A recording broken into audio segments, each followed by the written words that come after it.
Continuando. Você está com a palavra? Tá gravando aqui, se eu falar, a gente vai ouvir um pouco do cachorro e tal, mas Isso. não tem problema. E aí a hora que quiser, ó, dá uma parada, dá uma descansada. Quer me apresentar? Não precisa. Porque depois, isso depois a gente Ok, vai tudo fazer. bem. Mas eu acho que gostaria que o senhor Tá. pudesse começar por onde você quiser. Ok. Fica à vontade. Meu nome é Frank. E eu sou o terceiro filho.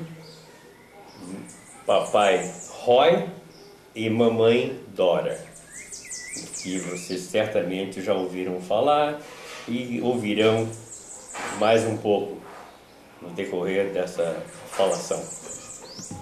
Também nasci em Belém, como todos os outros meus 4 irmãos: Ivy, Aileen, Douglas e Kenneth, vulgo Baby, porque é praxe em famílias de origem anglo-saxônicas dar o apelido de Baby ao caçula da família. E esse apelido geralmente o acompanha o resto da vida. Minhas lembranças de Belém, da minha infância, não são muito amplas.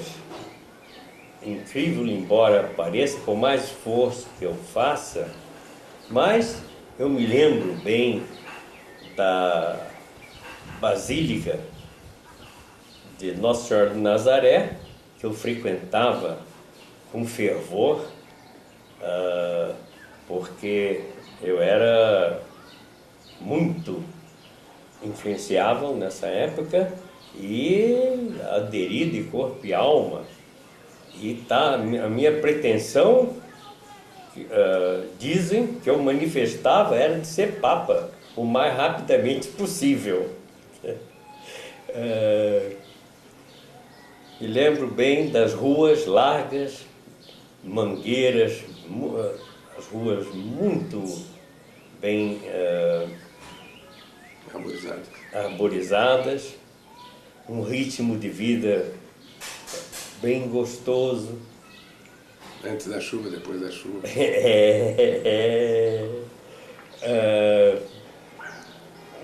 Naquele tempo, pelo menos, o clima era bem previsível.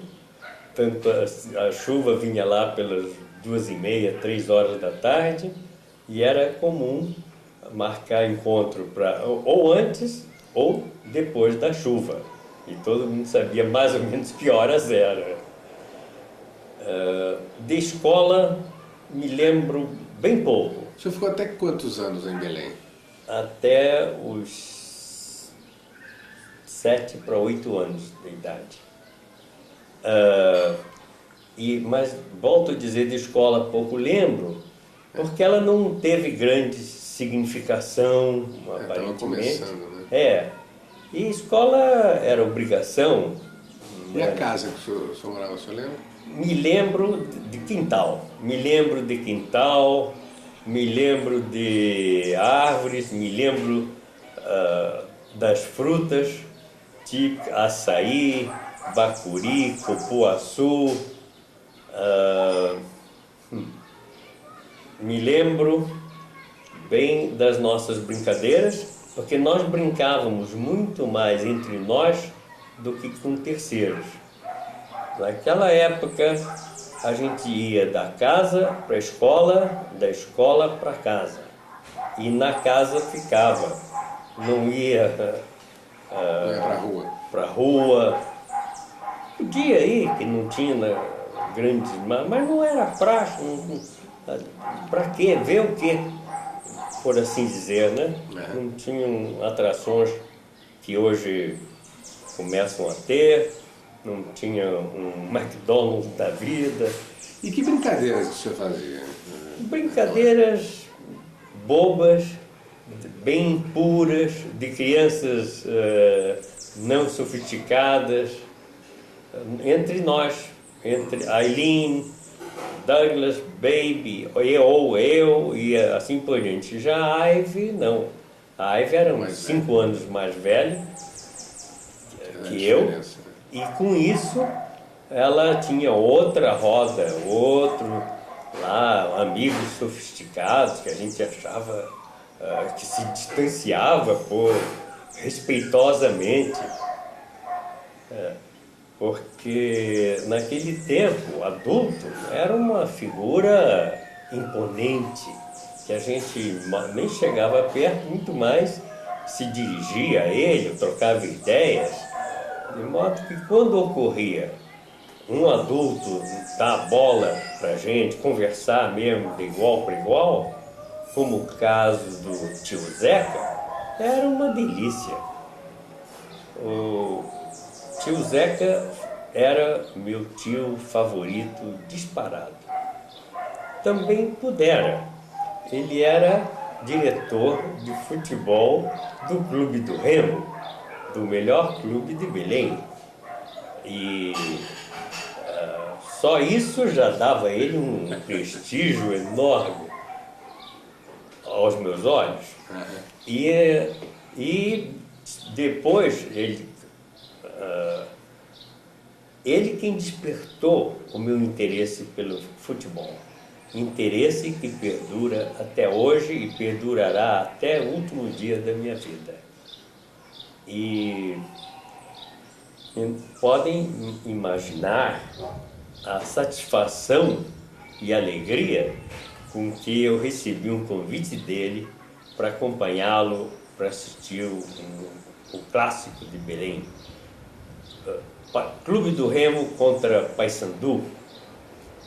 Então lá fui eu, de mãos dadas com meu querido tio Zeca, para a arquibancada da diretoria do Clube do Remo, única criança nas imediações, assistiu meu primeiro jogo de futebol.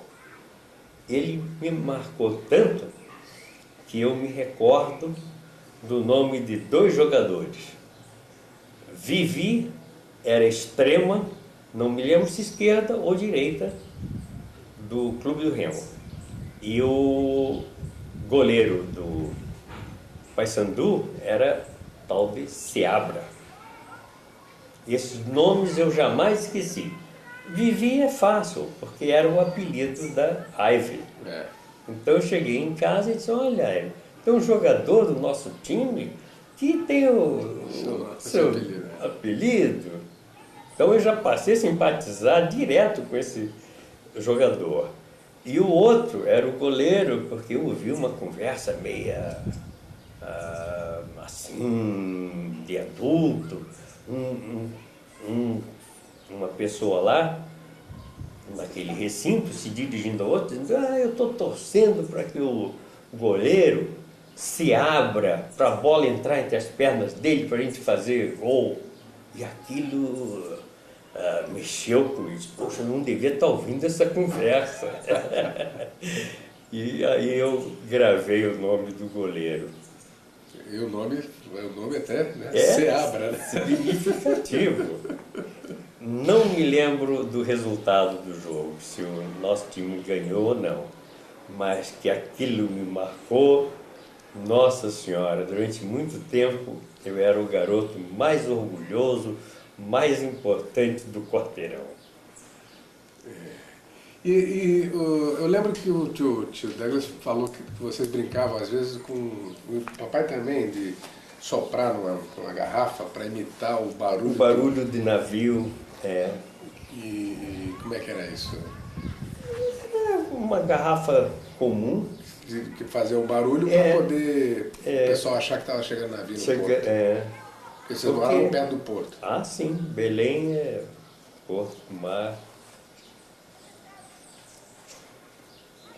Até dar uma paradinha. Brincávamos entre os irmãos, em Basílica de Belém. Lembro-me bem também do Círio de Nazaré. E no mês de outubro era uma loucura. O povo fervilhando aos centenas de milhares nas ruas, puxando a imagem de Nossa Senhora de Nazaré. Era uma demonstração de religiosidade beirando ao fanatismo. E era impressionante, inegavelmente. Lembro bem do Museu Gueldi também, adorava frequentar o Museu Gueldi, que tinha a maior reunião de plantas e animais da selva amazônica, e incorporava um completo museu do índio, com todas as armas e cerâmicas e inclusive uma que chamava muita atenção, uma cabeça reduzida.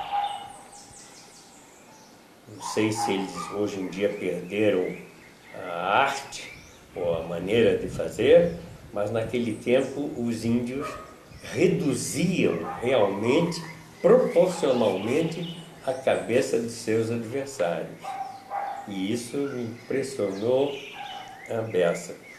Fora a coleção de borboletas, de milhares de borboletas diferentes, todas devidamente alfinetadas e classificadas. O acervo do Museu Gueldi é uma coisa extraordinária. De Belém, eu me lembro quando fomos morar em Breves. Breves é mais ou menos a capital da Ilha do Marajó, uma cidade pequena. Papai foi lá convidado para gerenciar uma serraria de porte e nós passamos a morar em Breves. E tinham cavalos pertencendo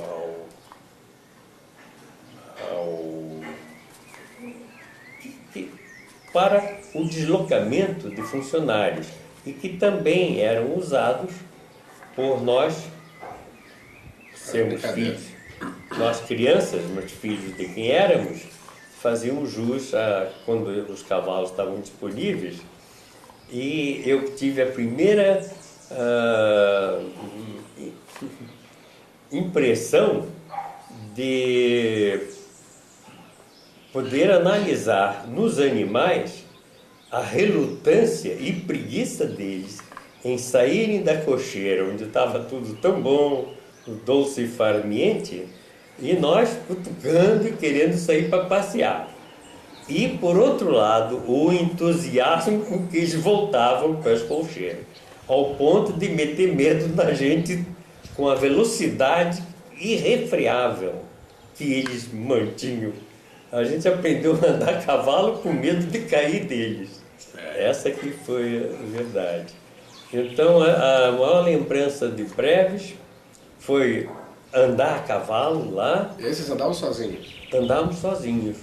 Então... É. O avô não ficava preocupado? Não, era uma área muito tranquila, não era mato. E tinha o pessoal lá, ajudava vocês a exato, qualquer coisa.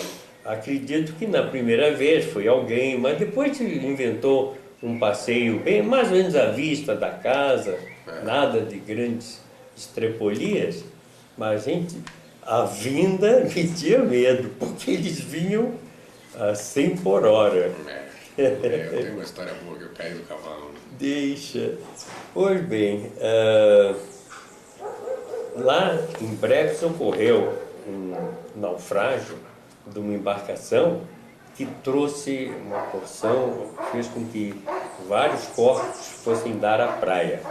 Eu me lembro que papai foi um dos que ajudou a transportar esses corpos, então aos nossos olhos foi um ato de heroísmo formidável.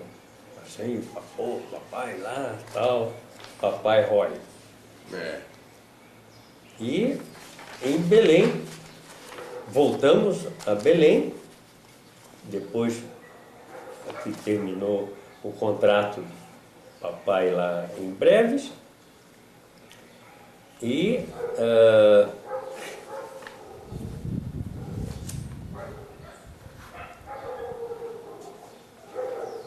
em 1927, a família Cox veio para Campinas. para Santos. Pegamos um Ita e viemos. Papai veio na frente e mamãe Dora com as crianças, nós 5, viemos num Ita, fomos parar em Santos, pegamos o trem, fomos para São Paulo e eu estava então com meus 8 anos de idade em São Paulo. Fomos morar no bairro da Aclimação, se não me engano a rua chamava-se Castro Alves. E um amigo do papai, chamado Men,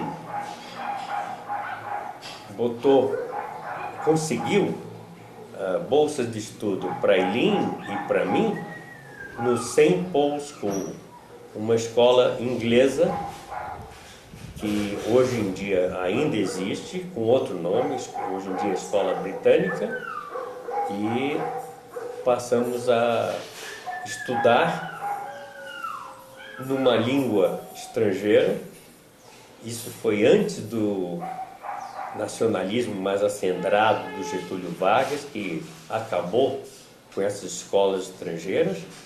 Essa escola ensinava todas as matérias na língua inglesa, história da Inglaterra, geografia da Inglaterra e português como língua estrangeira.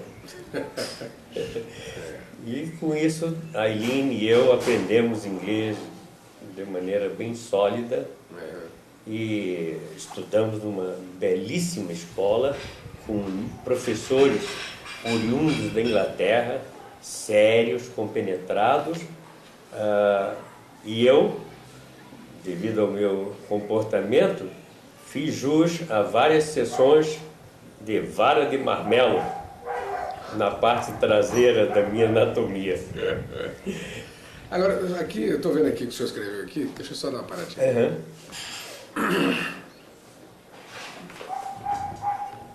Quando tá, ela tem um vermelho. Vermelhinho. Deixa eu só, peraí. Tá, joia. E aí o senhor veio para São Paulo, quer dizer, o senhor ia se lembra falar da vovó Orminda. Isso, que era. Uma vez em São Paulo, adaptei-me aos novos amigos, novas pessoas com quem entramos em contatos e estudar numa escola com uma língua diferente da nossa inicial. Tivemos que fazer um esforço para podermos acompanhar. Agora, o senhor lembra por que vocês mudaram para... Sim, sempre a necessidade econômica do papai Roy. Ofereceram a ele um emprego bom em São Paulo. Esse amigo, Nem, que arranjou a bolsa de estudo para a Eileen e para mim.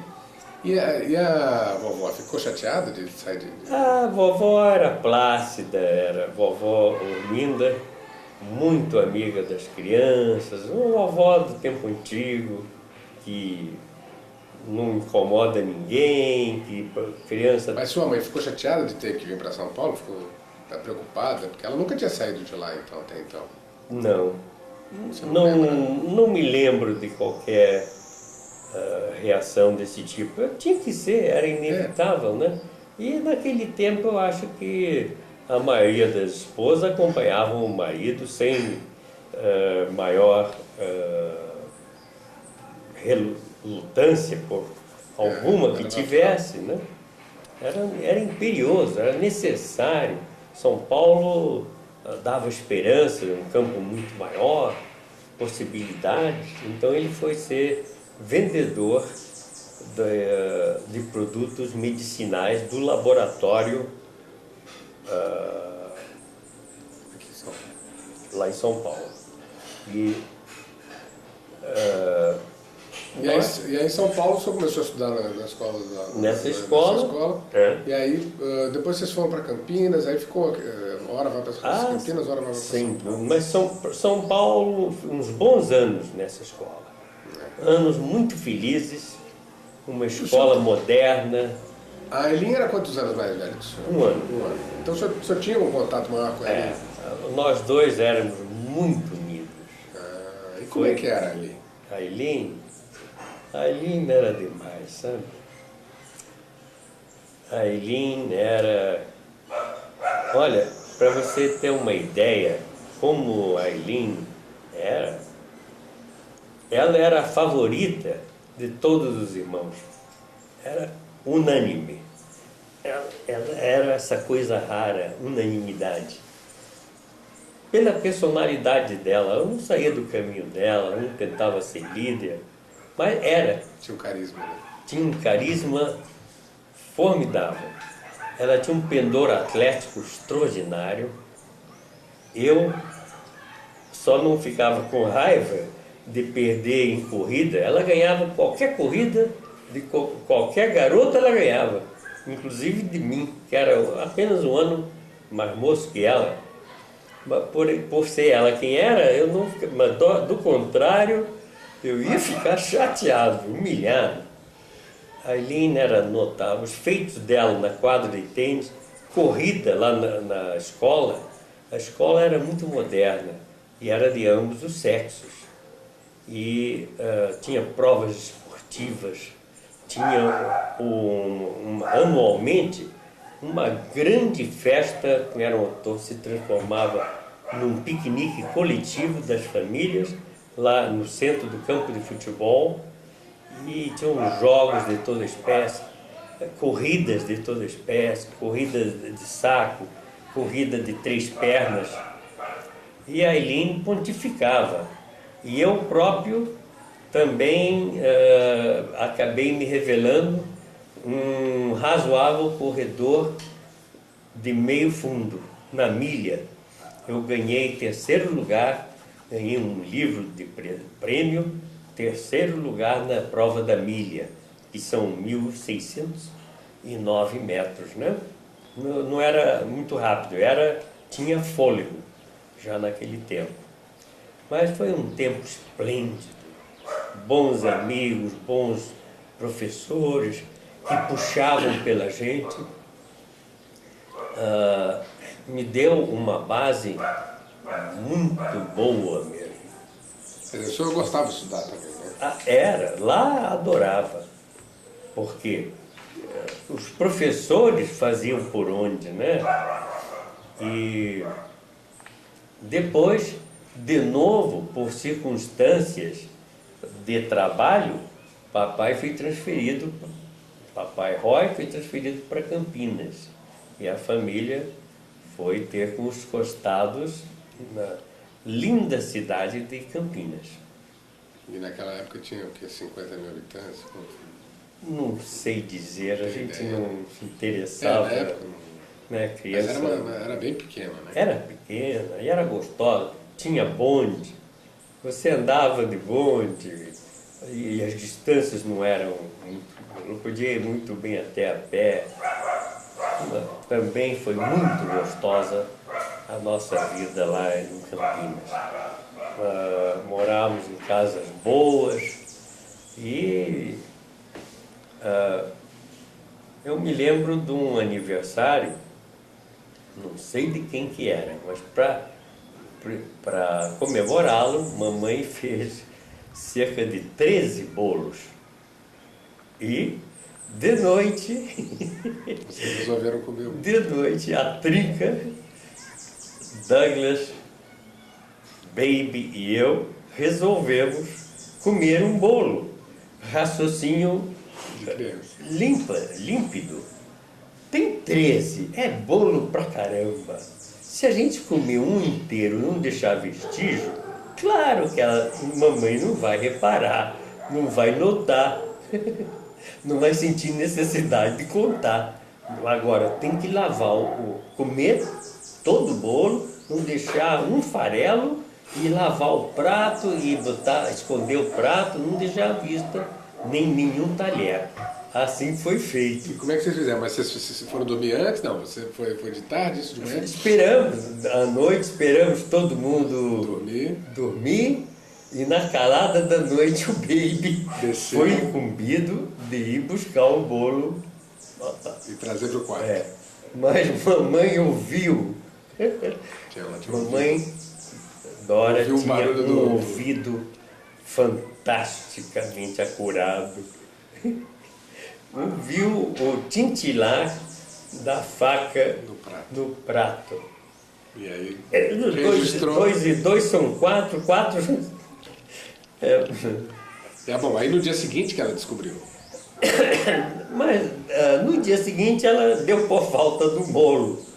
E lembrou-se que tarde da noite anterior havia ouvido um tintilar. Então ela já sabia, conhecendo a trinca, ela imediatamente nos chamou lá. Quem foi que comeu o bolo? Quem foi? Foi ele. Foi todo mundo. Oh, lógico. Nós estávamos com fome, mamãe. Dando a entender que ninguém dava comida pra gente, que a gente era sofredor, foi obrigado a fazer uma coisa dessas, que era contra os nossos princípios. Eu sei que o chinelada comeu, mas nós estávamos com um bolo inteiro na barriga. Valeu a pena. Valeu a pena. Claro que valeu a pena. A gente tinha um gostinho de fazer coisa proibida. Lá em Campinas teve também uma aventura muito grande, porque mamãe era bem rígida.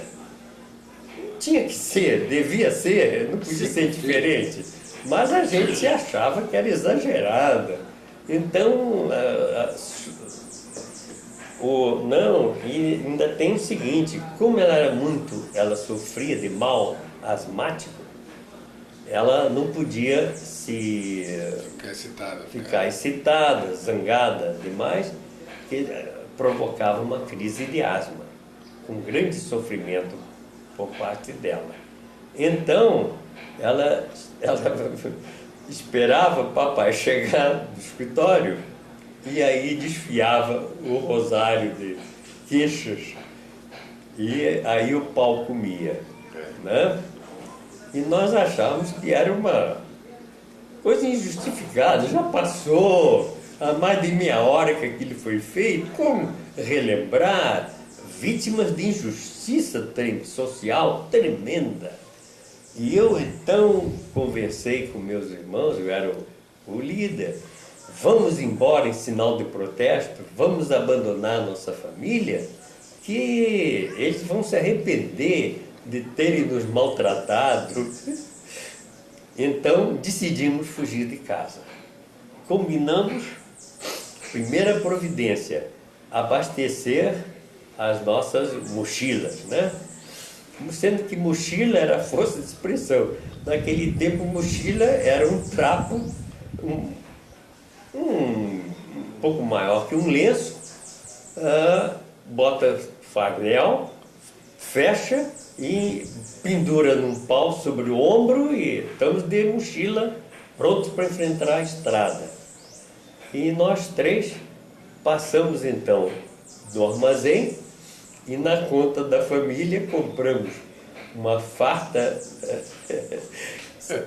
provisão de chocolate, bala, chiclete, coisas bem boas para durar uma semana na nossa imaginação, de provisão, não vamos precisar de nada. E pusemos pé na estrada, com a roupa do corpo, felizes da vida. Somos independentes, somos livres de maus tratos, de perseguições, de incompreensão, especialmente. E lá fomos nós. E andamos horas e horas sob o sol e saímos da cidade. Pegamos rumo às fazendas, então decidimos que nós três tínhamos muito a oferecer a qualquer fazendeiro que tivesse visão. Contratar 3 garotos formidáveis, inteligentes, profundos conhecedores, sem nunca ter botado o pé numa fazenda, profundos conhecedores de tudo que ocorre numa fazenda. Podemos cuidar de gado, dos cavalos, de porcos, galinha, do que aparecesse.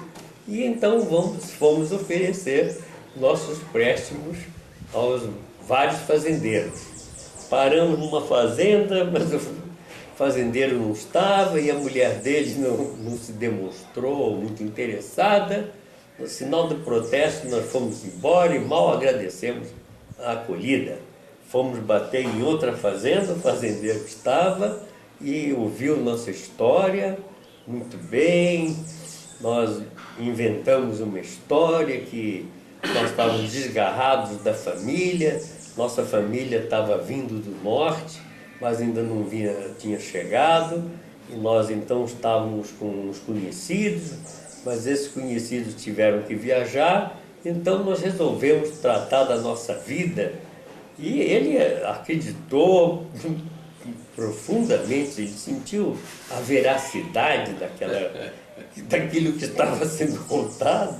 Se ele pedisse para a gente repetir, a gente ia se confundir. E ele disse, tá bom, eu vou contratar vocês podem então dormir aqui, viu? Olha, eu acho que eu sei que nós dormimos a primeira noite no mato.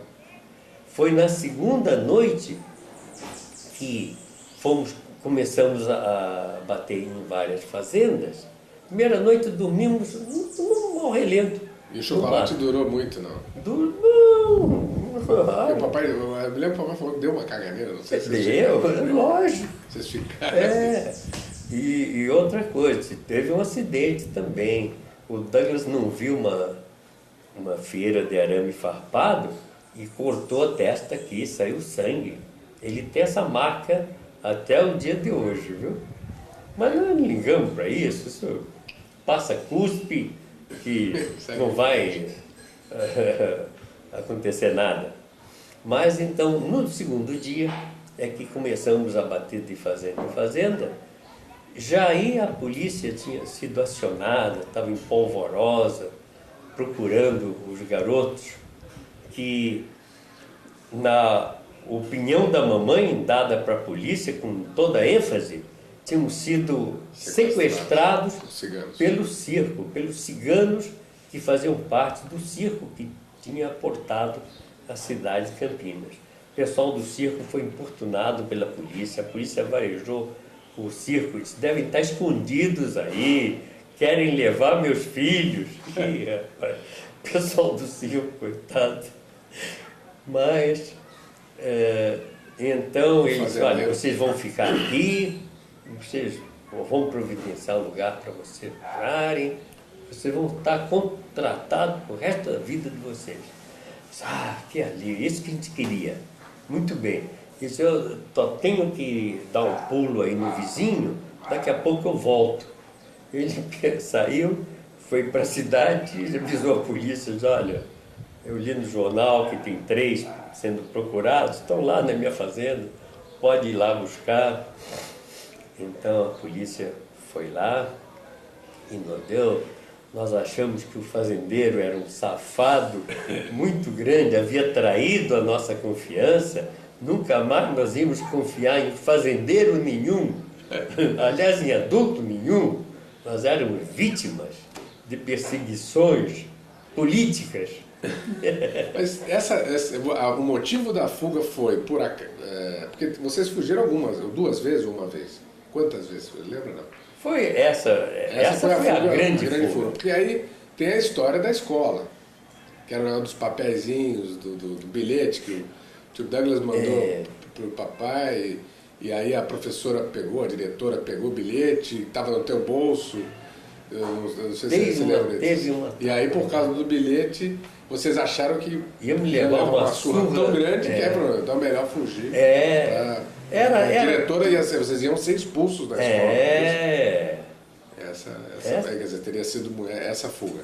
Exatamente, viu? Mas qualquer desculpa, nós já estávamos loucos para... Porque a gente aprontava mesmo, né? Aprontava, vinha a corrigenda. E era dado até com carinho, mas nós ficávamos indignados. Imagina, nós. Então, fomos conduzidos à polícia, a polícia depois nos levou em casa, aí foi uma choradeira, não apanhamos, nós estávamos esperando levar uma surra, ninguém tocou em nós, tão agradecidos, nós estamos voltados, fomos tratados até deixamos de ir à escola. Eu não fui à escola durante uma semana, porque eu saí à rua, a garotada, ô fujão, fujão, gozado, em vez de ser solidário, né, com meninos audazes que enfrentaram a vida, xingando pejorativamente. Eu fiquei também, eu me lembro, com muita raiva do redator do Jornal Principal de Campinas, que publicou uma fotografia nossa, tirada na Praia de Santos, e que mostra a gente de maiô naquela época, e eu era magrinho. E ele então me descreve, como líder, que era um garoto franzino. E logo eu que sou fantasia, né? Atleta, quem sabe um Hércules em potencial, ser chamado de franzino. Quando eu crescer, eu vou lá quebrar a cara dele. Esse está marcado. Durante muitos anos, eu continuava com a ideia de um dia ir lá quebrar a cara do editor que botou. Lembra o nome dele, não? Hein? Lembra o nome dele, não? Não. A gente nem sabia, mas vou perguntar quem foi. Seja homem, se apresente para apanhar. Cabra da peste. Essas peripécias. E as surras? Que tipo de surra que vocês levavam? Porque a vovó era nervosa, né? Porque ela tinha a mão, ela atacava, né? Mas ela era mais chinelo, coisa que valha. O papai não, o papai usava um chicotezinho, viu? Não sei como aquele chicote foi parar lá, cinta, chicote, e embaixo do chuveiro. Para o sujeito não ficar exacerbado ou não, para abrir o chuveiro, embaixo do chuveiro. Mandava bala. Era, mas dava para tirar do dedo. E Tia Ivy? Como é que era?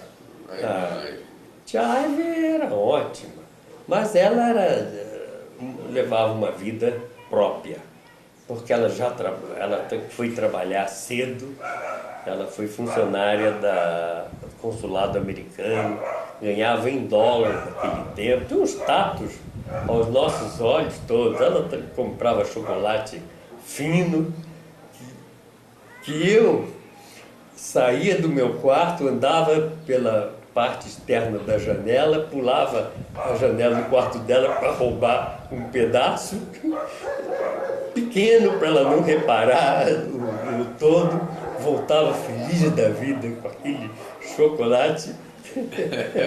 Isso no Lago do Arocho? Lago do Arocho. Papai também fazia isso. Lago do Arocho. E em relação à história de uma história que teve uma ofensa a uma mulher, que você não sabia que falava inglês, eu não sei se isso aconteceu, não sei se você lembra dessa história. O papai contou uma história que eu não sei se estava com o senhor ou com o tio Douglas. Eles estavam comentando com uma senhora, mas que achando que ela não falava inglês, que era amiga da avó, amiga de vocês, e aí ela de repente ela percebeu que vocês falavam inglês, Vocês falam de que ela chamava ela de sapo velho, de não sei o quê, e depois deu um rolo danado. Mas não sei se foi... Não sei se foi mais Baby Douglas, porque aí houve uma separação, sabe? Sei. Eu fui para São Paulo, sozinho. Isso com quantos anos? Com mais ou menos 16 anos. Fui morar numa pensão. Sei. E o Baby Douglas foram internos.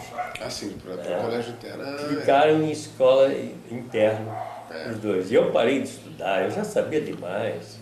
Mas o motivo, na época, o senhor estava morando ainda, antes deles irem para o colégio interno. O senhor morava com eles? Sim, todo mundo lá em Campinas. Essa fuga foi coletiva e... porque o papai contou a história, né? Quer dizer, vocês ficavam bulinando a empregada.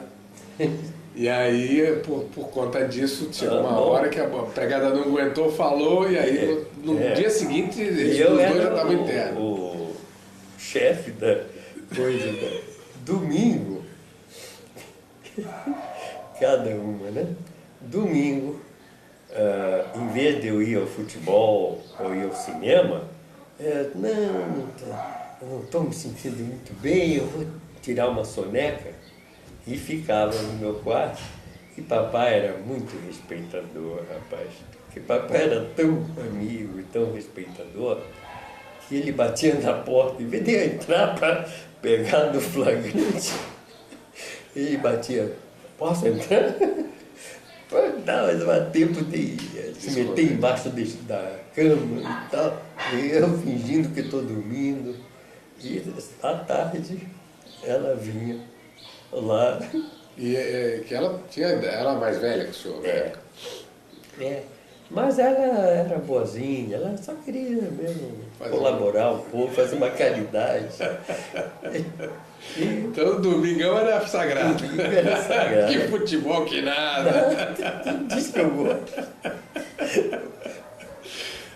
Porque esse tipo de coisa, nessa época, né? É insopitável. Não tem experiência, coisa nova. Mas naquela época como é que era? Era uma coisa muito liberal? Não tinha uma repressão muito grande, quer dizer, existia em termos na sociedade, mas não na família, né? Não tinha uma coisa muito...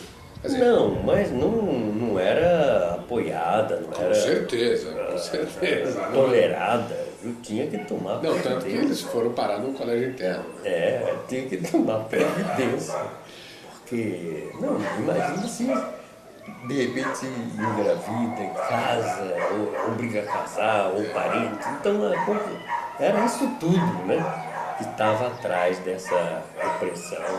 E na escola, a meninada da escola, como é que eles viam isso também? Tinha namorada, essa coisa toda? Muito, pouco ou nenhum, viu? A escola era séria, era estudo e depois era esporte mesmo. Isso aí vinha para o campo do esporte e de passagem cruzava um olhar feminino, mas muito pouco namoro na escola. Mínimo. E nessa época, ainda em Campinas, né? Isso foi o quê? 15 anos, por aí, né? 16. Aí o senhor voltei para São Paulo, fui morar sozinho numa pensão de uma senhora alemã e comecei a trabalhar. Com 16 anos de idade, fui ser office boy. Aonde que foi? No escritório de engenharia, Dr. Lauresto Couto Escher. E aí, bom, o senhor casou muito cedo, né? Muito cedo. E a Lúcia foi a primeira namorada, não? Quem foi a primeira namorada, lembra? Rapaz, não me lembro. Não teve significação. A primeira, esquece. Inesquecível. Não teve... Lúcia foi realmente a primeira. Eu já estava com meus 19 anos e estava trabalhando na Fazenda Macacu, em Porto das Caixas, aqui na Baixada Fluminense. Ah, tá. Então você começou trabalhando nesse escritório como office boy e continuou estudando Não, parei de estudar. Aos 16 anos. Antes, depois que eu fiz o segundo ginasial. Terminei e parei de estudar. Mas o senhor decidiu isso, de sair? Claro, perdi interesse. Mas, olha, não é desculpa. Mas a verdade é que eu fazia uma comparação entre a escola onde advira de São Paulo, o nível de ensino, a seriedade, a dedicação de professores, com o que eu fui encontrar, rapidamente desestimulei por completo. Eu preferia ir com a turminha do bilhar, passar meu tempo e dizer, olha, não adianta mais, não estou interessado, não quero. Aí meu pai disse, bom, então você se vire. Lógico, não podia ser diferente. Então fui procurar emprego, comecei no escritório lá em São Paulo, mudei para São Paulo para procurar emprego. E era barata a pensão, modesta, mas boa. Mas isso em acordo com a família, sim, muito bem. Aí,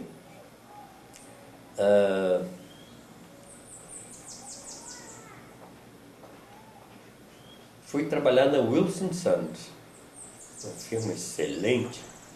Comecei como junior clerk lá, ganhando 200 mil réis por mês. E foi uma escola muito boa também, aprendi bastante, dei muito bem. E aí comecei a receber oferta. Recebi uma oferta para ganhar mais, não me deixaram sair, fiquei todo orgulhoso. Aí recebi uma melhor ainda e aí eu resolvi sair. E aí eu já estava com 19 anos? Eu já vim para trabalhar na Fazenda Macacu. Porto das Caixas. Porto das Caixas, Baixada Fluminense, que nesse tempo ainda não tinha sido saneada pelo famoso Dr. Hildebrando de Araújo Rocha, que foi o saneador da Baixada Fluminense, um grande benemérito. Ele erradicou malária, amarelão e tudo de ruim que a Baixada tinha. Mas quando eu vim, ela ainda tinha. E eu paguei o preço de visitante, né?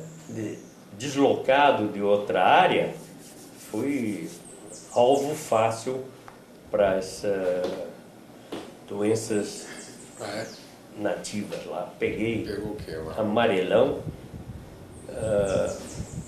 peguei uma leita brabíssima e úlceras nas pernas. Seguinte, um mosquito mordia, dava uma mordida, você coçava, dentro de poucos dias aquilo era úlcera. A ulceração era fulminante. E quanto mais coçasse, quanto mais pusesse remédio, mais ela ia. Eu trabalhava na administração e havia um turnover muito grande de peões. Sabe como nós contratávamos o peão? Mandando arregaçar as calças até a virilha, para a gente ver o tamanho. Não perguntava se ele tinha ou não úlceras. Todos tinham. Todos os habitantes da Baixada tinham. Só queríamos ver o tamanho. Se fossem inferiores a uma coisa razoável, sei lá, um diâmetro de, sei lá dizer, mas 5 centímetros, sei lá. 5, 7 centímetros, isso está ótimo, está aceito. Quando dobrava ou triplicava esse diâmetro, não, meu amigo, já logo, tchau, por favor, segue teu rumo. Nada feito. Todos tinham. E nós tínhamos um médico residente na fazenda. Dr. Modesto Leal, ex-astro do cinema, um gaúcho de 2 metros de altura que enchia uma porta. Ele lá não conseguia debelar. Tal era a intensidade de proliferação dessas moléstias, e fora outras que eu não tomei conhecimento, mas que talvez proliferassem por lá. Mas essas 3, eu peguei úlceras, desenvolvi úlceras, que eu nunca tinha tido na minha vida, e amarelão, que é uma coisa terrível. Eu me lembro, o amarelão provoca tal estado de abatimento na pessoa. Eu cheguei no auge da minha forma. Eu, aos 19 anos, eu era atleta do Clube Atlético Paulistano e corria 3.000 metros. Participei da corrida de São Silvestre de 1936. Eram 7.500 metros. E saí na primeira página do jornal, viu? Fui muito gozado, perguntavam no clube quanto que eu paguei ao fotógrafo. Por dessas coincidências, na fila da chegada, eu fui o primeiro que a câmera pegou. Claro que haviam centenas na minha frente, mas ela me pegou em primeiro plano, mostrando milhares atrás de mim. Eu me classifiquei em 47º lugar, por aí, de um campo de 5.000. Opa! Mas dava a ilusão de que eu havia sido o vencedor, né? Fui muito gozado no clube por esse fator. Mas então, nessa época, com essa saúde, que eu aportei em Porto das Caixas. E 6 meses depois, eu estava irreconhecível. Porque o amarelão me deixa você com uma palidez amarela que impressiona. E deixa você com tal preguiça, tal nível de preguiça, que é impressionante. Eu me lembro de ter raciocinado assim, uma mosca me incomodando muito no nariz. Então tá chata essa mosca. Vou fazer o seguinte, mais tarde ou amanhã, quando eu tiver um tempinho e ânimo, eu vou tirar essa mosca.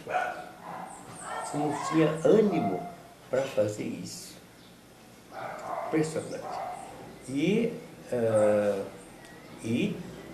a febre palustre, brava, todo dia na hora certa. Todo dia aquela mesma hora. Vinha o acesso, você tremia feito vara verde, você transpirava milhões, você ficava exausto depois, mas passou, a febre ia embora, você acabava levantando e voltando para trabalhar. Porque o escritório era em frente à casa sede, onde a gente dormia. Não tinha outra coisa a fazer, não tinha maneira de trabalhava até a febre e depois da febre continuava. E por sorte, a empresa era inglesa e eu havia feito um check-up completo em São Paulo com o médico inglês antes de ser mandado para lá. E um auditor apareceu lá, depois de uns 5, 6 meses que eu estava, e me viu e ficou alarmado. E botou no relatório que ele, leigo embora, ele recomendava que eu fosse transferido imediatamente, tirado daquele... porque tinha médico que estava me dando assistência e não estava conseguindo. A minha resistência estava exaurida e ele estava muito preocupado e manifestou essa coisa. Então, de lá, deram ordem para eu me apresentar na chefia lá em São Paulo. Opa, lá fui eu, feliz da vida. Só com a mudança de clima pararam os acessos de febre, um paludismo brabo. Com a mudança de clima, a partir do dia que eu saí de lá, no dia eu ainda tive a despedida da febre. Depois que eu saí, nunca mais fui ter febre, sendo que já do escritório me levaram para o hospital e me internaram no hospital Samaritano, lá em São Paulo. E passaram a atacar a febre, o paludismo, mas nunca mais tive. E passaram a atacar as outras coisas. O amarelão, isso levou um mês para erradicar. Eu fiquei um pouco mais de um mês hospitalizado e erradicou coisa. E úlceras, em uma semana curaram, sabe? Não com remédio. Tiraram tudo que era remédio, somente aplicação de água quente, sucessivas aplicações de água quente, matando os micróbios e puxando de dentro para fora carne nova. Sem nada. A bolsa de água quente? Compressas de água quente. Compressas de água quente. Nada mais. Nunca esqueci. Foi a primeira vez que eu entrei no hospital, primeira vez que tinha gente tratando de mim. Meu Deus, eu nunca tinha sido tão paparicado. E primeira vez que eu fiquei com um ordenado inteiro parado no banco, sem poder mexer nele. Eu saí do banco com dinheiro. Saí do hospital com dinheiro do banco. O presidente da firma foi lá me conhecer. Bater papo, ok. Muito importante. E, bom, voltando um pouquinho, tio. Em relação, o que o senhor lembra do seu pai? Como é que era o seu Roy? Era demais, viu? A devoção dele para com a mamãe era uma coisa extraordinária. Ele não pensava nele. Eu acho que quando ele morreu, provavelmente ele teve um pensamento a respeito dele e ele não estava acostumado, não resistiu ao impacto. Ele foi uma das pessoas menos egoístas com que eu cruzei na minha vida. Ele não pensava nele. Que é um pequeno exemplo, ele ganhou um presente do Gabriel, então marido da Ivy, que estava em boa situação, deu um presente bonito dele, uma coisa para barba, alinhado, granfino. Ele relutou meses em usar. É bom demais para mim, está guardadinho, porque eu não quero sujar, não quero usar. Um presente dado com vontade, pela filha dileta dele, a Ivy, a quem ele tanto apreciava e a recíproca era verdadeira. Tão humilde ele era, que ele relutou. Não me lembro bem, garanto que ele... Acho que finalmente a mamãe brigou com ele, brigou, sabe? Tá aí, vai enferrujar? Pô! É um pequeno exemplo, né? Era muito justo, muito, ouviu? O que ele nos batia era por causa da mamãe, porque a gente não dava folga. Ele, antes de sair, reunia, fazia a gente prometer que a gente ia se comportar. Ninguém vai brigar, ninguém vai... Tá, sua mãe, por favor, ok, tchau, tchau. Saiu meia hora depois, começava o charivari, é meu porque é meu, aquela coisa boba de criança, né, que não abre mão de nada, e